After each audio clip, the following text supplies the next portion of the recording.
Llevamos probablemente por lo menos una década donde las selfies, los autorretratos son una forma de comunicarnos y probablemente lo vamos a estudiar en las siguientes décadas.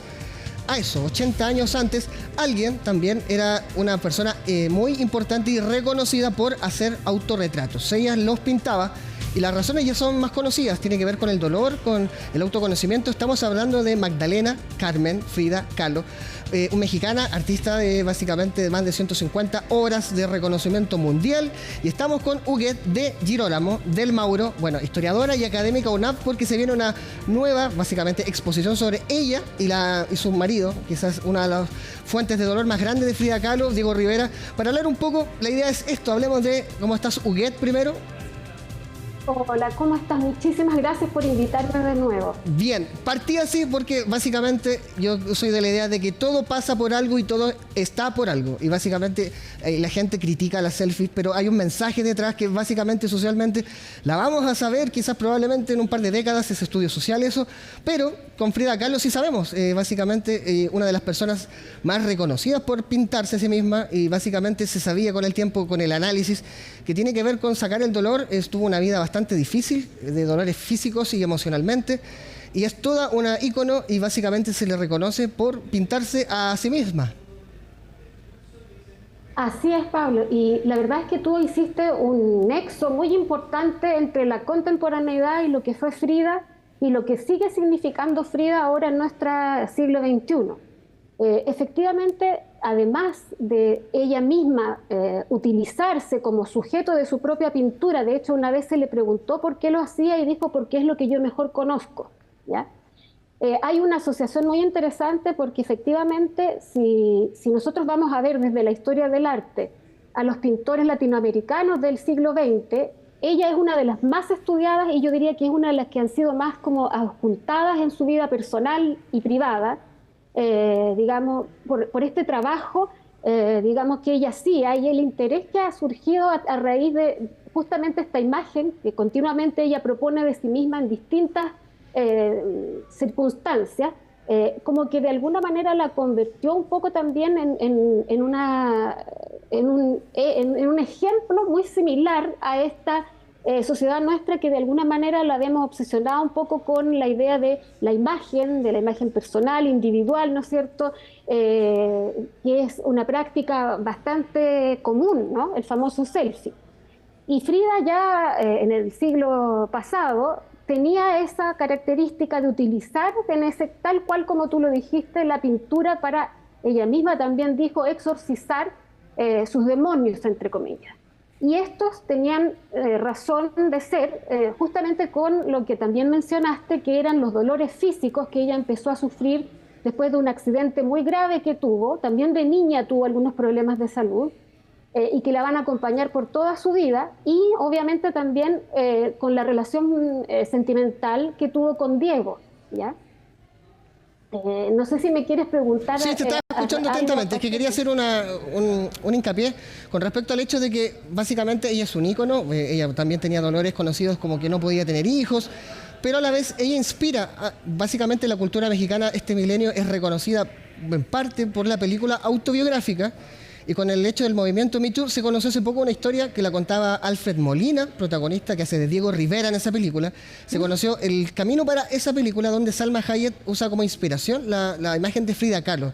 ¿A qué voy con esto? Ella era una actriz mexicana que hacía figuras sexy en Estados Unidos, peleó esta película por años, ella la escribió, ella puso el elenco y cuando llegó el momento del dinero, Harvey Weinstein, hoy preso, parte de los abusos, le dice que cambia todo el elenco y ella por una cuestión de básicamente de jugarse su carrera, su pellejo y por la figura que estaba retratando, no lo hizo. Y básicamente eso le costó que básicamente la vetaran de muchas películas y a la vez ganarse el odio de quien daba los Oscars, que era Harvey Weinstein, pero 20 años después, ahora se conoce de voz de Molina, lo importante, y ahí eso quiero llegar, la imagen, lo que representa básicamente Frida Kahlo con su historia, y es abiertamente, es muy actual, la gente hoy día escribe sobre sí mismos en redes sociales. Hoy día básicamente si tú quieres saber de alguien es cosa de ver sus perfiles. Frida Kahlo lo hacía hace 80 años y eso es bastante fuerte a la hora de analizar porque se puede entender el presente viendo el pasado con la historia de ella. Mira, fíjate que de hecho hay algunos historiadores que se han dedicado a ver ese fenómeno, en particular el hecho de su autorretrato y el que ella fuera, digamos, objeto de su misma pintura en la mayoría de sus obras. Y hay algunos que dicen que en el fondo, de alguna manera, ella se anticipó. No sabemos, esta es una opinión de varios expertos, pero que se habría anticipado en el fondo a esta idea de crear su propio mito de alguna manera, ¿ya? De crear un personaje que está relacionado con su obra artística, pero en el fondo es como una suerte de, por así decirlo, influencer en cuanto a las cosas que ella propone, porque no solamente muestra su dolor, muestra momentos, digamos, distintos de su vida, sino que también lo hace de manera muy precisa. Ella se propone, por ejemplo, el hecho de presentarse vestida de tehuana, que era un tipo de vestimenta típicamente mexicana, de una etnia mexicana, ¿no? No se depila, por ejemplo, la ceja, esta cosa de la uniceja, se propone en el fondo como da una imagen que ella tiene muy clara desde el principio, que empieza de a poco a desarrollarla, ¿ya? Y de hecho también ese es otro tema que ella misma de alguna manera va a volcar en su pintura un poco, esa dualidad que hay entre la Frida, que es, digamos, de raíces mexicanas, y la Frida europea. Hay como una cosa, una duplicidad de cosas que ella de alguna manera también va a poner en evidencia en su pintura, ¿ya? Eso quería sumar, disculpa, quería sumar un punto, que ella abiertamente en la década de los 50, ella hablaba de sufrir violencia doméstica, de género, y básicamente recién ahora se empieza a tomar la conciencia de, porque finalmente los tiempos cambiaron y se toma conciencia. En su momento fue como, bueno, sí, pobrecita. De hecho, la misma película puso el tema hace 20 años atrás y tampoco tuvo el remesón que debería haber tenido, y recién ahora se habla, y por eso yo insisto con, sobre todo, la exposición. Ir a ver a Frida Kahlo es básicamente verse en un espejo actual a la sociedad. Estamos hablando de alguien que hacía lo mismo que se hace hoy día de forma social, llamó la atención hace 60, 80 años atrás, pero uno de repente en este viaje de ver la biografía detrás de estas obras de arte, puede reconocer cuestiones personales que pueden servirle a la persona en el día a día. ¿Por qué hacerse una selfie? ¿Por qué hablar tanto de uno mismo? Frida Kahlo al menos lo hacía para sacarse los demonios. Quizás sí, puede empujar a una persona que tiene problemas a buscar en el arte probablemente, que es el lenguaje del alma, a buscar una solución que nadie le ha dicho. Y eso es súper importante, lo que tú decías, el estudio de un personaje que realmente es muy, muy actual. Y todavía yo siento que no se le toma tanto el peso como espejo de lo que está pasando en los 2000. Tienes toda la razón. Y mira, lo que estás diciendo tú me gusta mucho y estamos súper de acuerdo en una cosa. Fíjate que cuando ella empieza a hacerse conocida, digamos, ella en vida tuvo un cierto reconocimiento. Incluso André Breton, que en algún momento llegó a México, en el 38 más o menos, va en una visita oficial. En ese momento Trotsky se encontraba en la casa de Diego Rivera y de Frida. Él la encuentra, la considera una artista surrealista. Y en el fondo, de alguna manera, de la mano de esta etiqueta, por un tiempo Frida logra exponer en varios lugares importantes de la Europa de la época, incluyendo primero Nueva York, incluyendo París, pero ella siempre va a decir, después se va a como alejar de esta etiqueta y va a decir, yo no pinto mis sueños, pinto mi realidad. Y fíjate que su realidad, cuando fue redescubierta por los movimientos feministas por allá por los años 70 y 80, que fue la primera digamos, gran ola de estudios, ya habían habido estudios en los años prácticamente ya mientras ella estaba viva, pero es ahí cuando como que empieza a tomar más fuerza. La ponen como un ejemplo de la mujer, etcétera, se habla, pero la verdad es que yo honestamente pienso que ella supera la barrera del género en cuanto, como ser humano, si tú te fijas en su obra, lo que ella expresa son dolores que pueden ser y situaciones de vida que uno puede tener independiente del género al que pertenezca o con el que se identifique. Entonces, desde ese punto de vista, yo creo que siempre, tal como tú dices, es muy actual y es habría que estudiarla desde ese punto de vista sociológico ahora, cómo efectivamente su figura y su vida, su historia, su obra, ¿no?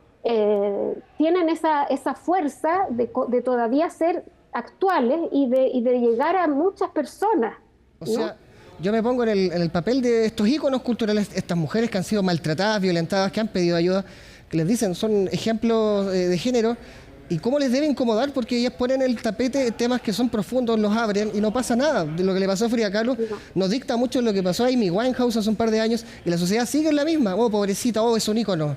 Así que bueno, vamos un poco a la expo, las fotografías, por qué es importante ir a la casona central de la Universidad Andrés Bello en Las Condes, ver estas fotografías, aprender un poco de la historia.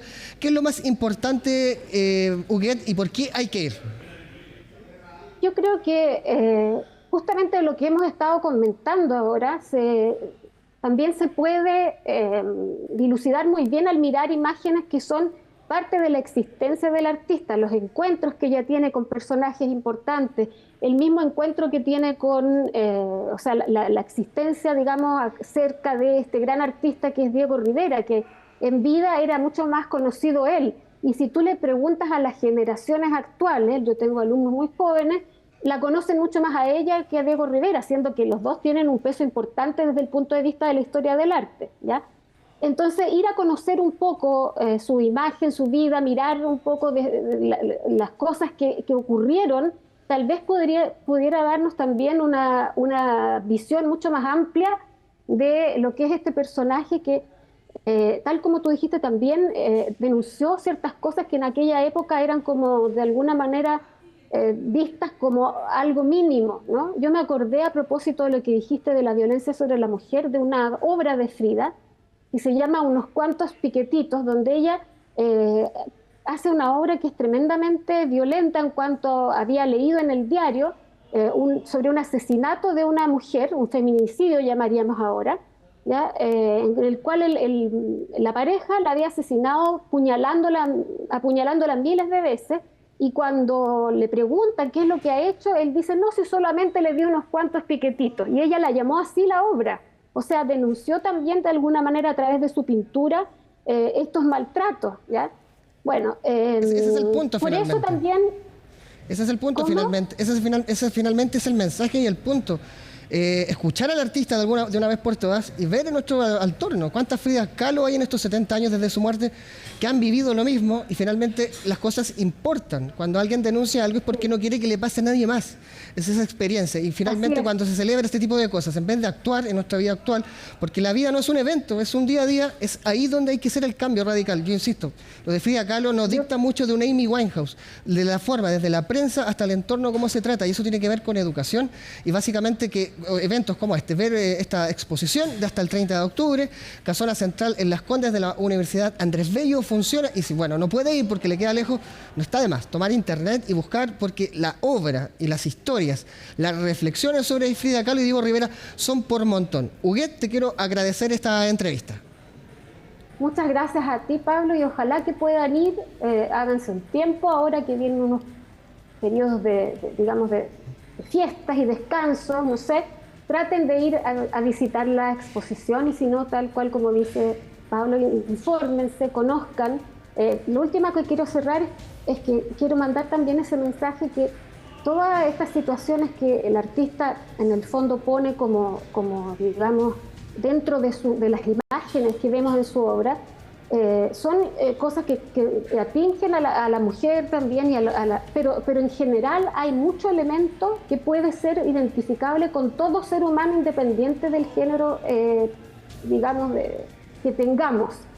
Entonces es muy interesante ver cómo ella logró dejar para la posteridad una obra que ahora, tal cual como tú dices, en otro siglo, en otra época, la estamos volviendo a mirar y con otros ojos y entendiendo un mensaje que a lo mejor habría sido oportuno entender antes. Ahí está, muchas gracias, eso se llama humanidad, muchas gracias por esta entrevista, y bueno, la invitación está hecha, hay bibliografías, hay películas, hay documentales, lo importante es que usted se acerque a eso, no para conocer la obra de un artista, sino básicamente para conocerse a sí mismo a través del arte. Muchas gracias, Huguet, te agradezco esta entrevista. Muchas gracias a ti. Ahí está, la invitación hecha. Haga caso, busque humanidad, porque va a encontrar la suya y va a escapar un poco de esta realidad llena de algoritmos. Y bueno, y si también quiere saber noticias que sean complejas, que sean vistas de una forma humana, siga acá, en las pantallas de CNN Chile.